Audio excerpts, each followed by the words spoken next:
Welcome all to Monica's Foundation classes. So hopefully today we will cover our book. अब हमने देखा था कि जो मैगेट्स होते हैं उनको जो डॉक्टर्स होते थे वो किसी चोट वाले एरिया पे छोड़ देते थे ताकि वो जितनी भी इन्फेक्टेड टिश्यू है या फिर डेड स्किन सेल्स हैं उनको वो खा लें वहाँ पे और वो जगह क्लियर आउट हो जाए। पर काफ़ी हाई चांसेस होते हैं कि जो ये मैगेट्स है वो उस पर्सन के हेल्दी टिश्यू को भी खा लें। तो इसलिए वो क्या करते थे, उन्होंने एक बैंडेज जैसी एक चीज़ बनाई, उन्होंने वहाँ पे मैगेट्स रखे और उन्होंने एक पर्टिकुलर डिस्टेंस के बाद एक और नीचे लेयर बिछाई ताकि मैगेट्स इसके और नीचे ना जा पाए और हमारा जो नीचे जो हेल्दी टिश्यू है उसको ना खा पाए। अब जो हम जिन मैगेट्स की बात कर रहे हैं वो किससे डिराइव हुई हैं? ब्लो फ्लाइज से। वो ब्लो फ्लाइज के मैगेट्स हैं। डिफरेंट डिफरेंट तरह की फ्लाइज होती हैं जैसे हाउस फ्लाइज, तो वैसी एक तरह की फ्लाइज है ब्लो फ्लाइज। ये ज़्यादातर मीट के ऊपर पाई जाती है या फिर कोई भी गीला जो वेट गार्बेज होता है उसके ऊपर पाई जाती है ब्लो फ्लाइज। अब यहाँ पे उन्होंने ब्लो फ्लाइज का लाइफ साइकिल दिया हुआ है। हम इस वाले को यूज़ करते हैं मैगेट्स को, जब जो कि वो 4 या 7 डेज़ की स्टेज पे होती है। अब ये स्पेशल तरह की मैगेट्स होती है जब हम मेडिकल फैसिलिटी में इसको जब यूज़ करते हैं उसको हम कहते हैं मेडिकल ग्रेड मैगेट्स। अब जो ज़्यादातर आप कभी भी देखो हाउस फ्लाइज गार्बेज पे बैठी होती हैं ये वो, तो ये भी एक तरह से फ्लाइज की तरह ही है, अलग गया हल्की सी ब्लो फ्लाइज, थोड़ी सी इनकी बॉडी में ना ग्रीन शिमर टाइप होता है हल्का सा। तो अब ये भी है तो फ्लाइज ही, तो ये क्या करती हैं कि डॉग की पू या फिर डेड रैट्स गार्बेज कहीं पे भी जाके बैठ जाती हैं वेट गार्बेज के ऊपर। तो अब हम क्या चाहते हैं, हम तो नहीं चाहते कि जो हमारा पेशेंट है वो ऐसी उनको हम ऐसे मैगेट्स से ट्रीट करें जो कि क्या पता आगे फर्दर बीमारी कॉज करे, क्या पता ये जो डेड रैट्स हैं इनके अंदर कितने जर्म्स होते हैं, हम नहीं चाहते कि ये हमारे पेशेंट के ऊपर ट्रांसफ़र हो। तो इसीलिए हम इनको एक स्टेराइल एक अलग सी जगह पे जाके इनको ब्रीड करते हैं ताकि ये कंटेमिनेशन ना हो, इनमें कोई भी कंटेमिनेशन से फ्री हो।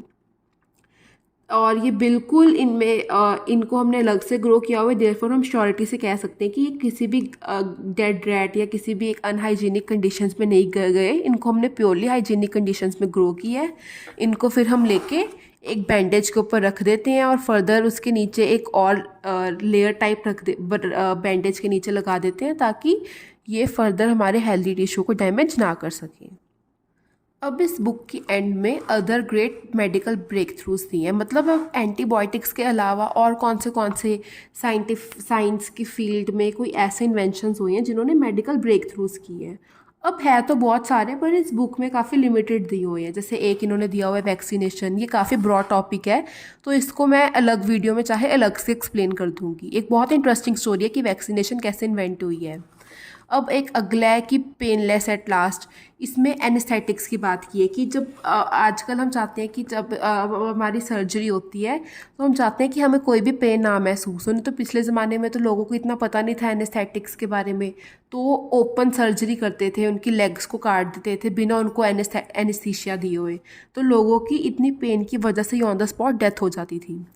तो अब इन्होंने क्या किया, एक साइंटिस्ट थे विलियम मॉर्टन, इन्होंने क्या किया, डेंटिस्ट थे ये एक्चुअली।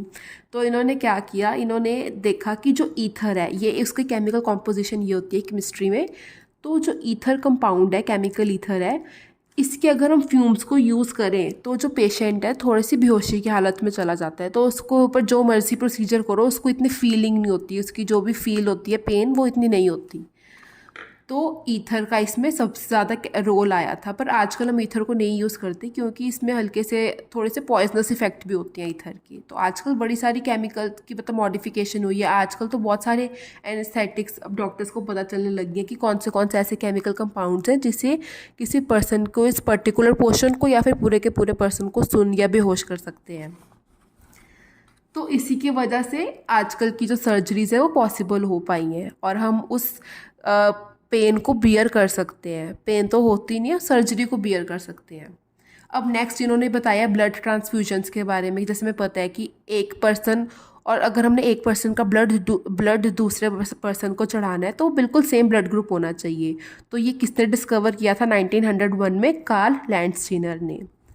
और यहाँ पे एक फ़ोटो दिखाई हुई है, पिक, ये है एक गूस नेक बॉटल की। अब ये गूस नेक बॉटल की जो डिस्कवरी थी ये की थी मेरे ख्याल से शायद थे साइंटिस्ट लुइस पैस्चर।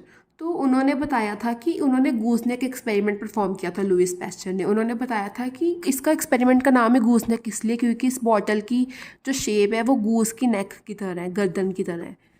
तो अब इसमें क्या उन्होंने बताया कि जो गूसनेक बॉटल है उनका मेन ऑब्जेक्टिव ये था एक्सपेरिमेंट को परफॉर्म करने का। उन्होंने बताना था कि जो हम कैसे बता सकते हैं पक्का कि जो फूड रॉट होता है वो बैक्टीरिया ही करता है, क्या पता कुछ और करता हो, ठीक है ना। तो उन्होंने क्या कि बैक्टीरिया हवा में ही होता है, हमें क्या पक्का पता कि जो हवा में जो माइक्रो ऑर्गेनिजम्स हैं वो ही हमारे फूड को रॉट करते हैं। तो उन्होंने क्या किया, उन्होंने एक न्यूट्रिशन मीडिया लिया, या फिर अब ब्रेड कुछ भी रख सकते हो इसके अंदर, कोई भी ऐसी चीज़ जिसके ऊपर बैक्टीरिया के ग्रो कर सकता है ना। ब्रेड रख दो, मीट रख दो, ये न्यूट्रिशन हमने ब्रॉथ रख दिया, ठीक है।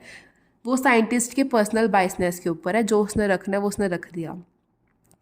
अब इसमें क्या किया उन्होंने ये गूसनेक बॉटल ली और अंदर इसके कोई भी चीज़ रख दी जिसके ऊपर बैक्टीरिया ग्रो कर सकते हैं। और इन्होंने इसको इंश्योर करने के लिए कि ये जो इनका जो न्यूट्रिटिव ब्रॉथ है ये फ्री है, अभी इसके ऊपर कोई बैक्टीरिया नहीं है, तो उन्होंने इसको बॉईल किया सबसे पहले, ताकि इसके अंदर अगर कोई भी पहले से बैक्टीरिया हो वो मर जाए। तो अब आप देखो, नॉर्मली अगर हम ब्रेड को फ्रिज से बाहर निकाल के रखें तो उसके ऊपर बैक्टीरिया या फंगस की ग्रोथ होने लग जाती है, तभी वो ख़राब हो जाती है। पर अब इन्होंने क्या किया, इसको बाहर रखा नॉर्मल रूम टेम्परेचर पे बड़ी देर के लिए, 4-5 दिनों के लिए रखा। पर उन्होंने ऑब्जर्व किया इसके ऊपर कोई भी बैक्टीरियल ग्रोथ नहीं हो रही। अब इसलिए नहीं हो रही क्योंकि अब हवा एंटर करने की जगह सिर्फ यहाँ से है, एक होल है यहाँ पे, ये पूरी बॉटल है, ठीक है, इसका मुँह यहाँ पे है। तो यहाँ से बैक्टीरिया एयर एंटर करी, बैक्टीरिया सपोज अंदर गए, इसकी जो बॉटल की जो ये साइड की जो वॉल्स है वहाँ पे जाके अटक जाते हैं, बैक्टीरिया स्टक कर जाते हैं, तो वो अंदर इसके एंटर नहीं कर पाते। इसी वजह से जो ये जो पूरा ब्रॉथ है वो फ्री होता है बैक्टीरिया से। तो अब उन्होंने सेकंड टाइम क्या किया, इस बॉटल को यहाँ से तोड़ दिया। अब जैसे ही यहाँ से तोड़ा तो बैक्टीरिया की तो अंदर जाने की जगह बन गई, तो जो जितने भी एयर में बैक्टीरिया डायरेक्ट यहाँ से अंदर गए और ये जो पूरा जो ब्रॉथ है इसके ऊपर बैक्टीरिया की ग्रोथ होने लग गई और वो पूरा कंटेमिनेट हो गया। एक तरीका तो ये है कि इसको हम यहाँ से डायरेक्ट तोड़ दें इस बॉटल को। सेकंड तरीका ये है कि अब हम इस बॉटल को टिल्ट करके रख दें। अब अगर जब हम इसकी बॉटल को टिल्ट करके रखेंगे तो यहाँ पे सपोज बैक्टीरिया सारे थे वो जो स्टक हुए थे। अब जैसे हमने इसको टिल्ट किया तो बैक्टीरिया को तो जगह मिल गई अंदर जाने की, तो अब वो अंदर चले जाते हैं बैक्टीरिया और इस ब्रॉथ को कंटेमिनेट कर देते हैं। मतलब इससे पर्टिकुलरली ये पता चलता है कि हवा में कुछ तो ऐसा है, पर्टिकुलरली बैक्टीरिया नहीं, कि हवा में कुछ तो ऐसे माइक्रो ऑर्गेनिजम्स हैं जो इस ब्रॉथ को जाके डिस्ट्रॉय कर रहे हैं या फिर हमारे खाने को जो ख़राब करते हैं। इस हवा के अंदर कुछ तो ऐसा है जिसकी वजह से जो हमारा फूड है अगर फ्रिज से बाहर निकाल के रखो तो वो ख़राब हो जाता है। अब साइंटिस्ट ने किसकी भी डिस्कवरी की थी कि उन्होंने देखा कि जो हमारे बॉडी में मिलियंस ऑफ सेल्स होते हैं, अब उन्होंने देखा कि जितने हमारी बॉडी में सेल्स हैं उससे भी 10 टाइम्स 10 गुना ज़्यादा बैक्टीरियल सेल्स होते हैं। मतलब कि हमारी बॉडी में हमारी बॉडी सेल से भी ज़्यादा बैक्टीरिया प्रेजेंट है। अब बैक्टीरिया कौन से प्रेजेंट है, यूज़फुल बैक्टीरिया, किसी ना किसी तरह से हमारी बॉडी में कुछ ना कुछ हेल्प ही कर रहे हैं, हमारी बॉडी में डाइजेशन के लिए, किसी भी चीज़ के लिए हेल्प कर रहे हैं। So this finishes our book. सो अब यहाँ पे हमारी बुक ख़त्म होती है। Thank you and I hope you all enjoyed this series of book.